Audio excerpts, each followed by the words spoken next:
Hello, everyone. Thank you so much for joining us for today's Art Break program, Musings on Twombly with Eva Monika Zebrowski. My name is Scott Allen, paintings curator at the J. Paul Getty Museum. And before I introduce our guest, just a few instructions regarding Zoom. If you want to access live captioning, click the CC icon on the menu bar at the bottom of your screen. And if you have any questions for Eva or me, feel free to submit them through the Q&A function. We should, I hope, have a little time to address at least some of these at the end of the conversation. Now, what brings us together today is the exhibition Cy Twombly Making Past Present, on view at the Getty Center until October 30th of this year, after which it will travel to the Museum of Fine Arts, Boston.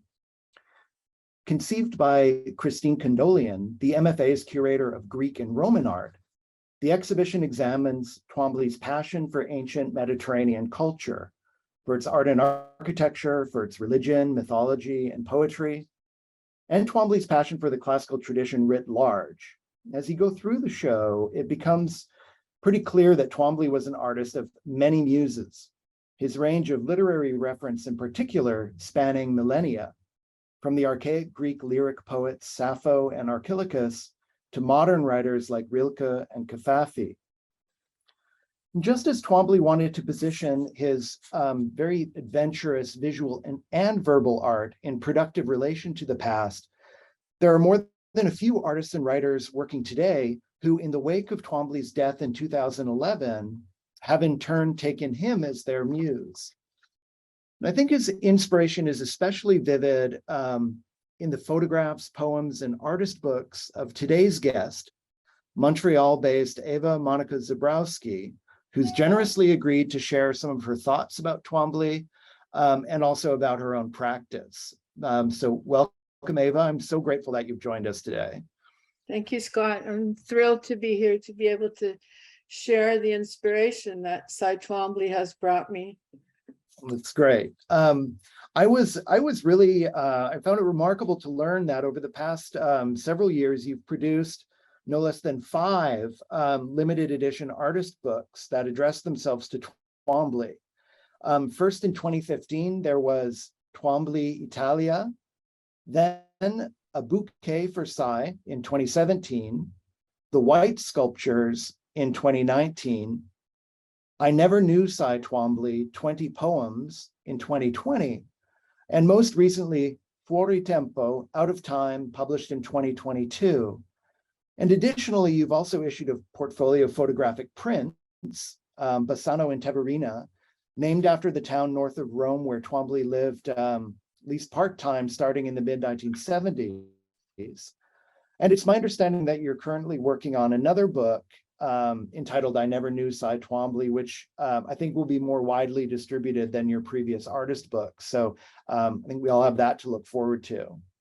I'm going to encourage the audience to check out your website to learn more about your work, which personally I find to be very beautiful, intimate, and often extremely elegiac. And I think the webpage address will be dropped into the chat for those who want to consult that. But today we're going to focus on just one of your books, The White Sculptures, a copy of which the Getty Research Institute is fortunate to have in its special collections, and which I had the pleasure of perusing a few months ago for the first time. So let me go to the first slide here. Okay.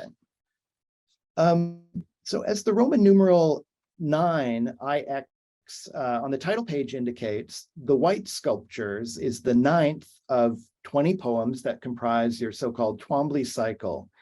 Maybe we can begin with you just telling us about your first encounters with Twombly's art and how he became your muse, as you yourself have described him.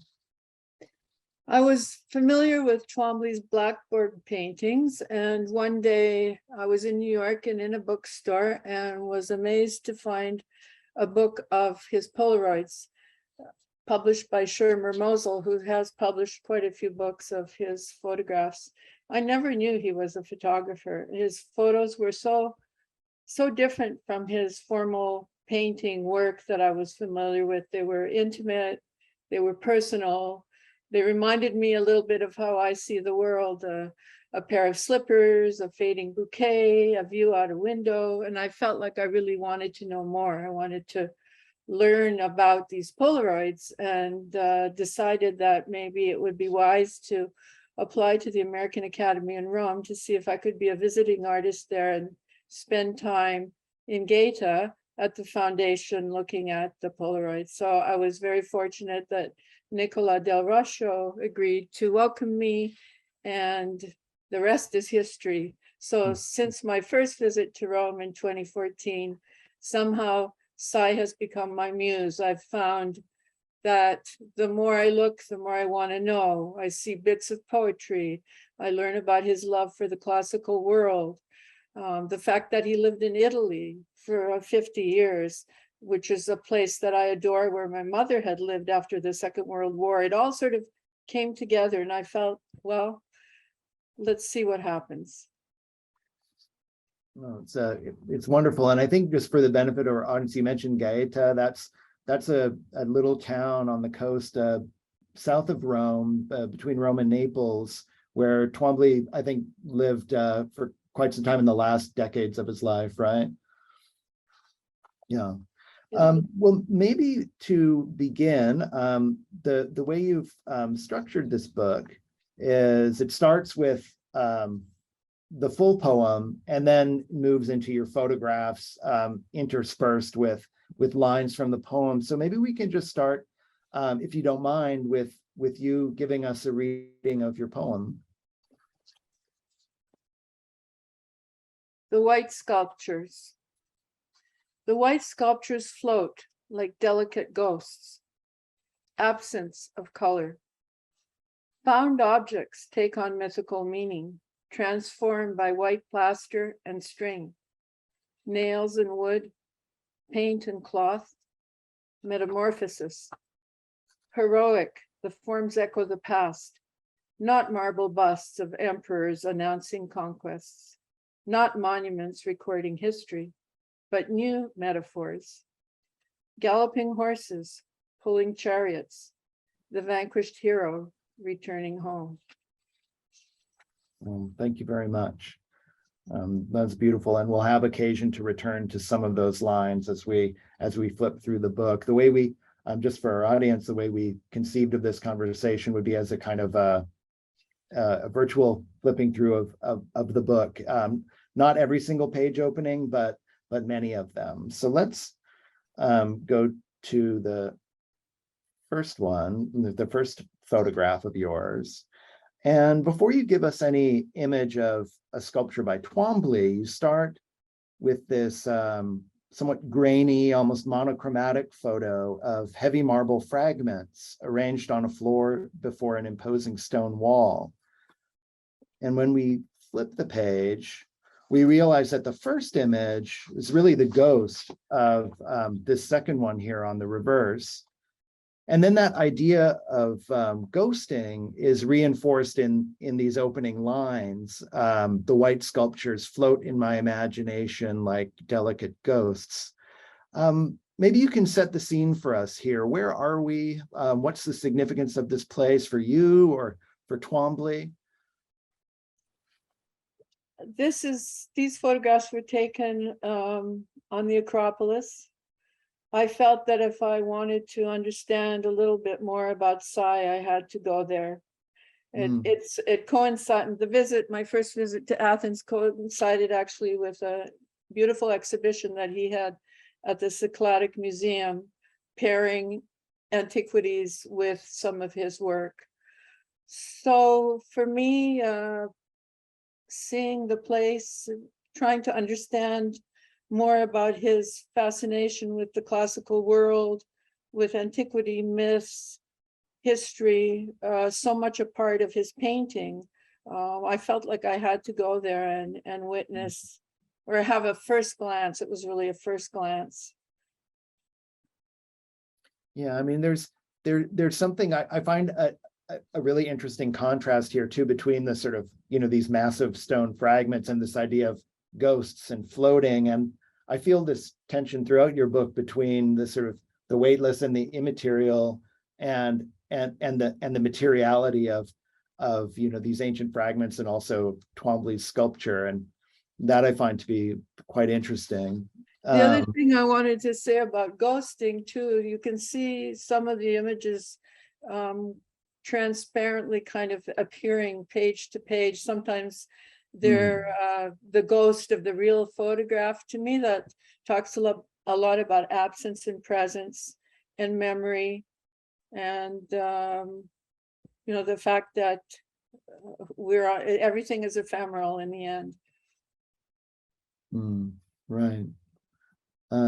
Let's flip the page. Yeah, I love this. I love this page. We have a few similar moments in the exhibition. So here you introduce your first Twombly sculpture, a detail of a piece entitled Thicket, Jupiter Island, which Twombly made in 1992. And it's juxtaposed in this very pointed way with a photo of an ancient Greek inscription tablet. And it's the only such ancient modern juxtaposition in the book. And it speaks to a statement by Twombly that you've embossed on the cover. And I'm just going to go to the cover really quickly, where you can read, perhaps only faintly here, white paint was my marble. What's the significance of this statement for you, and why you choose to put it on the cover? Just going back to the slide. Okay, well, there are two things I want to talk about. First of all, a lot of Cy's sculptures are painted white. It's a way that he unifies the bits and pieces of things that he uses to make these sculptures. The sculptures are made of humble materials. Cy was a collector. He loved yard sales. He would go to yard sales and collect string and twine and wood and trinkets, and then create a sculpture. So the whiteness of the sculptures, that white paint, he used white house paint, which was easily accessible, and as accessible to him as, say, marble was to the Greeks and the Romans. But for me, discovering his sculptures was an extremely moving experience. I didn't realize that Cy Twombly made sculptures until I went to the Menil collection and to the Cy Twombly gallery. When you walk into the gallery, to the right of the main entrance is a tiny room with 5 or 6 white sculptures. It was such a moving experience for me to discover these sculptures in that room. It's very hard to express, but the room felt almost like a chapel or a sanctuary, a place to meditate, to contemplate. Some of the sculptures had inscriptions scrawled in his particular hand on them. It was a place where I just wanted to stand and be. And that was my first experience with his sculptures. And with each viewing, I have the same feeling. We have at the very end of the exhibition at the Getty a section called In Memoriam, and you had mentioned earlier, this theme of the passing of time and the ephemerality of things, and that's something that seems to be particularly addressed in the sculptures, and a lot of the pieces in the show at the Getty, they reference in direct or indirect ways various forms of monument or memorial, like a burial mound, a tomb monument, that kind of thing. They're very much preoccupied with this, and so there's that allusion to ancient monuments. But for me, like this white paint and marble thing, it's he wants us to make the imaginative leap and to think of these ancient kind of illusions, but it's also that extreme historical distance, right? And the contrast between this sort of humble, cheap, accessible white paint, as a kind of material available to an artist working in the 20th century versus, this stone that's associated with ancient Greek art and its sort of most venerated and monumental form. So there's some historical distance and ironic contrast there for me, which I'm still kind of puzzling my way through. They're hard to pin down, these sculptures. No, and I find there's something heroic about the sculptures. I'm not quite sure what, how, why, but they do feel heroic. They feel mythic. It's he's bringing together different materials and making a statement through the title or through the inscription, which takes you somewhere else. They're metaphors. They're really metaphors. And that's why I feel that in my book, I try to address the idea of metamorphosis, the fact that things change, life changes, and Cy Twombly creates these wonderful experiences of whiteness and sculpture. No, absolutely. And I mean, speaking of metamorphosis, we move forward a page. We've got a pivotal line of the poem that you've isolated, Metamorphoses, and opposite it, you've placed a detail of a sculpture entitled Anadyomene from the collection of the Cy Twombly Foundation. And Anadyomene, I should say, is one of the epithets or nicknames given to Aphrodite, Venus, goddess of love, and basically means rising from the sea, a reference to her marine birth.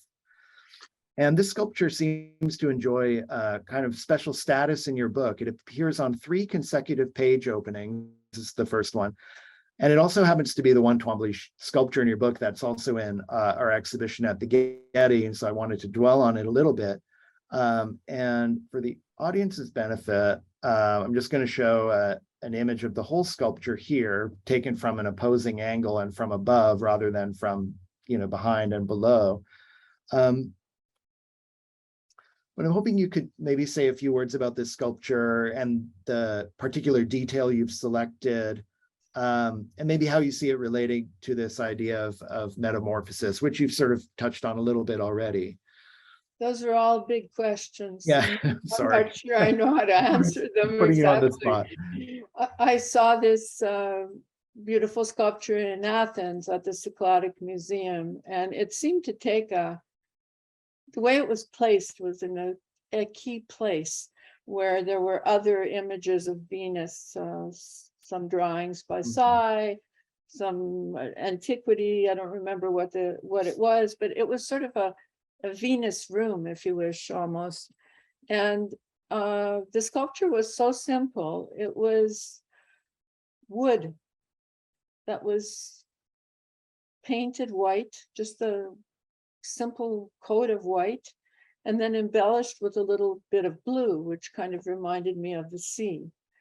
And to me, it was an example of metamorphosis, where he took simple objects, put them together, and created this statement, which I felt like I needed to stand and look and contemplate, try to understand. And what was interesting was the fact that there were other pieces of art that also related to Venus. But to me, seeing this, and then when I was editing my images, seeing it in black and white and then seeing it in color, it was so different and just humble and yet mythic.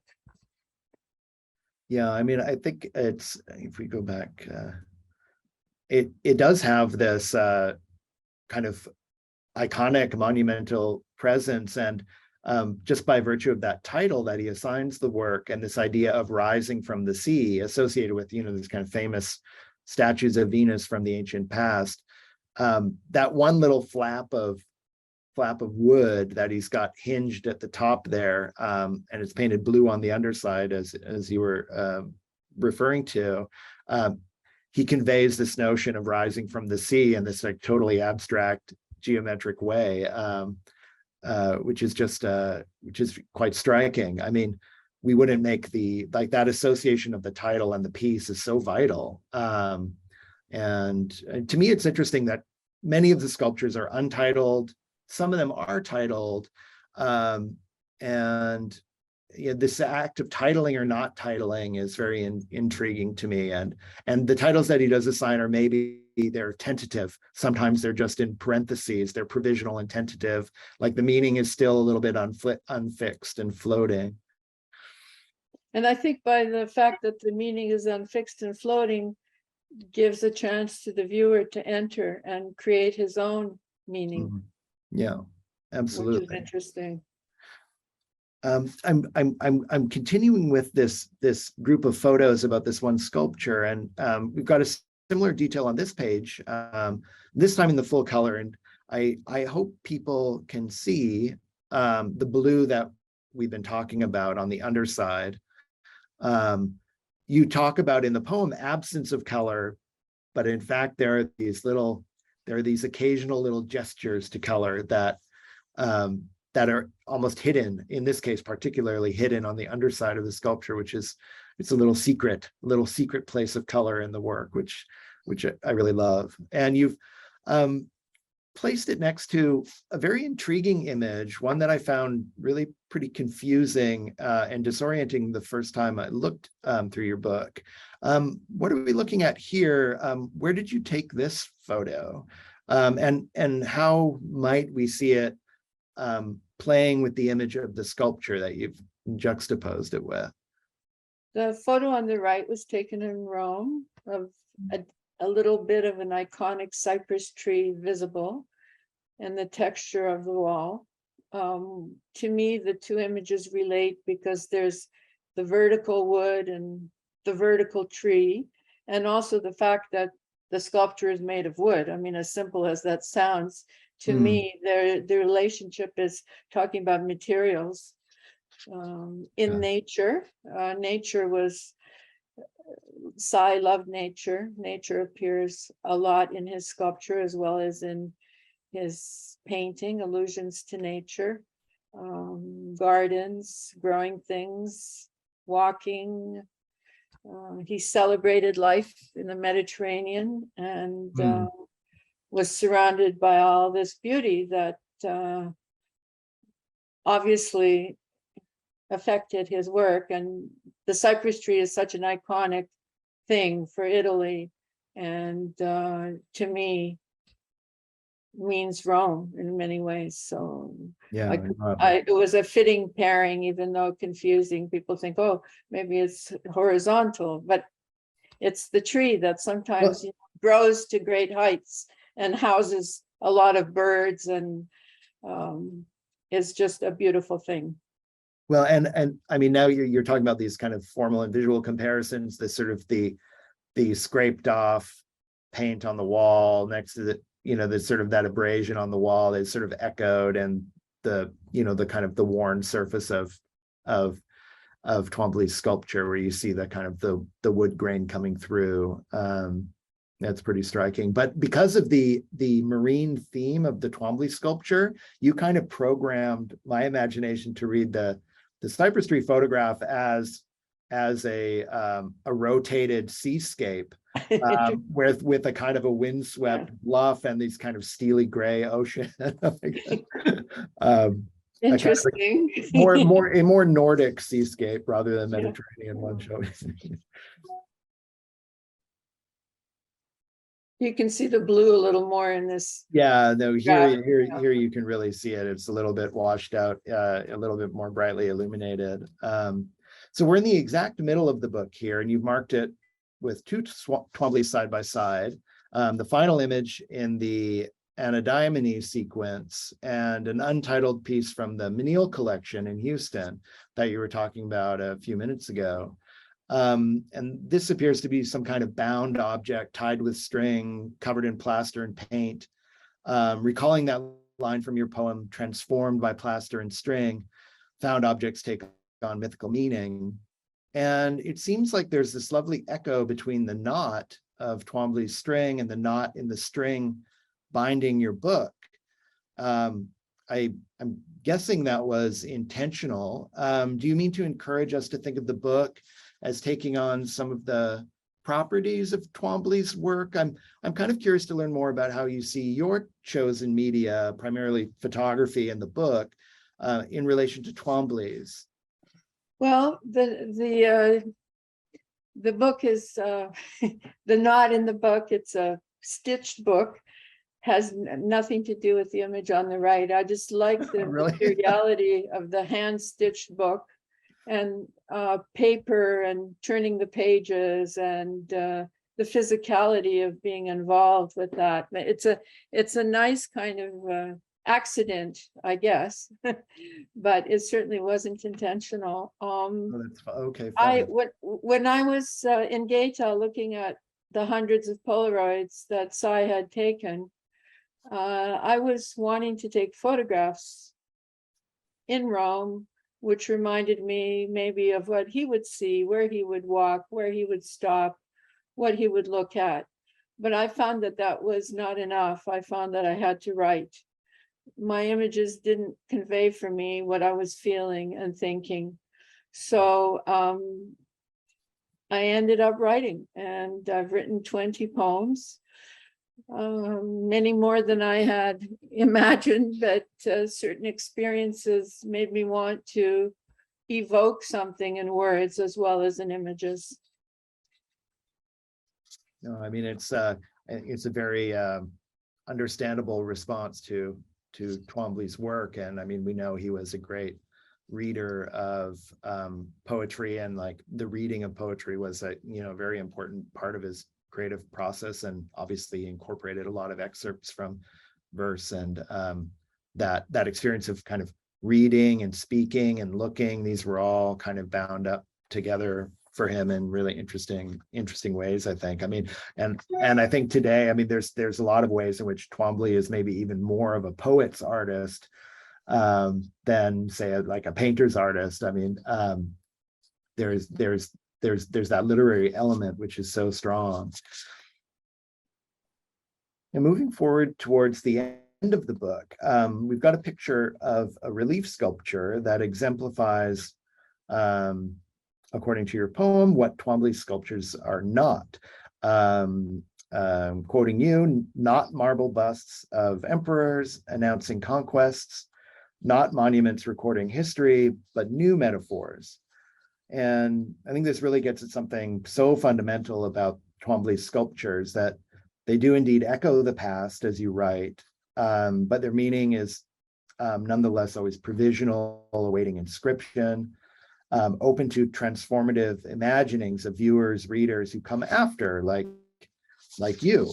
And then we have the final lines, galloping horses, pulling chariots, the vanquished heroes returning home. And here you return us to the Acropolis Museum in Athens with a reverse angle shot that mirrors the one at the beginning of your book, which is a lovely gesture. But I'm curious, why vanquished heroes? Because it's this kind of galloping horses, chariots, it's this kind of triumphal image. And then you introduce that idea of vanquished at the end. Well, in the relief, you see the parents. Do you want to flip back to the previous page? Yeah, you see the parents, which I think is quite wonderful, in the corner. And in the relief, you're not sure if he's leaving for war or if he's going to put his horses in the barn, so to speak. So it's a little ambiguous, but a lot of Twombly's sculptures refer to war, to conflict, to death, and heroes are people who go and fight wars and who engage in conflict. They don't always win, but nevertheless, they remain heroes. And I think the sculptures pay tribute, sort of mythical tribute, to humanity and to everything people sacrifice for life. Yeah, no, that's I love that. There's a sculpture in the show at the Getty, Thermopylae, which takes the form of a burial mound with some kind of blooming flowers planted on it. And the title Thermopylae refers to ancient stand that the Spartans took against an invading Persian army. But more immediately, it refers to the title of a poem by the early 20th century Greek poet Covfefe, that Twombly loved this poem, and it was a sort of more general universalizing tribute to that kind of heroism that you've just talked about, sort of humanity taking, for a tribute to those who sort of take a stand on principle, whatever, sort of whatever it might be. Yeah, also risk taking, the risks human Hmm. beings take, like the magnificent painting at the Menil Say Goodbye, Catullus, to the shores of Asia Minor. Oh yeah, that epic piece. Yeah. The epic piece, which I wrote a poem about it. When I first saw the piece, I think it was the biggest painting I have ever seen in my life. And I didn't know, do you read it from right to left, from left to right? One pauses and you realize it's about battles and people. A lot of boats are present in this painting and inscriptions, and it's so complex. But that's partly what I think has drawn me to Twombly, is that his work is so multi-layered. It's like archaeology. Reading his work is like, wanting to discover every layer and see what that layer means, the layer of words, the layer of paint, the erasures. There's erasures in his paintings.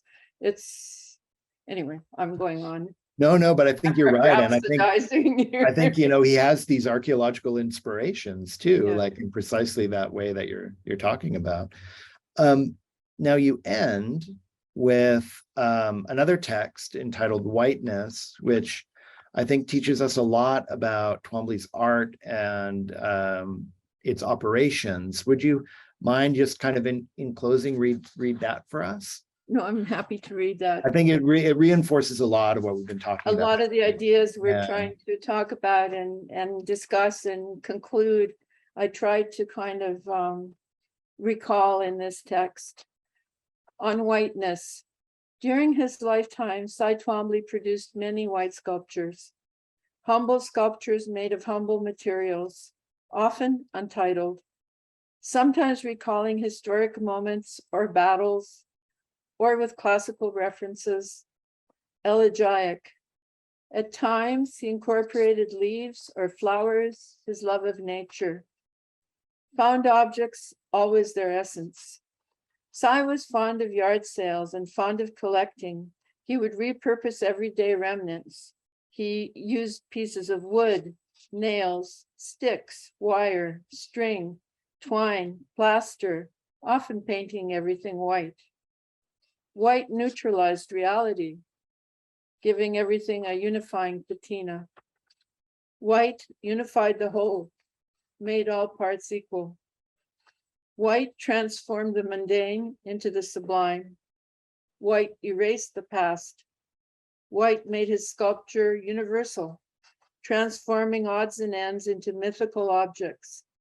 Metamorphosis. The white sculptures have a mythic quality and a presence that is difficult to describe. Their simple beauty inspires thought and reflection. They leave me filled with emotion, unresolved.